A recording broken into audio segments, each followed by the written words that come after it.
দেখুন বন্ধুরা, আমরা মাঠে এসেছি আমাদের নিজের জমিতে, কপি জমিতে। আমরা এখন রান্না কোনো ভিডিও করব না, মাঠ থেকে আমরা কপিটা কাটবো।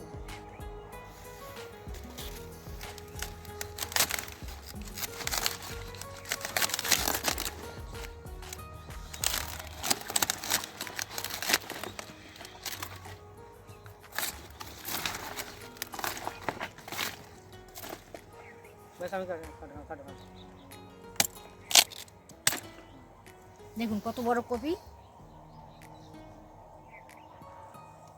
আমরা আরো অনেক কপি কেটে নিয়েছি, আপনাদের সেইগুলো দেখাচ্ছি, আপনারা দেখতে লাগুন। তো কপি কাটা হয়ে গেছে, আরও বাড়িতে নিয়ে গেছি কপি। দেখুন বন্ধুরা, আমরা কপি কেটে নিয়ে বাড়ি নিয়ে এসেছি অনেক কপি।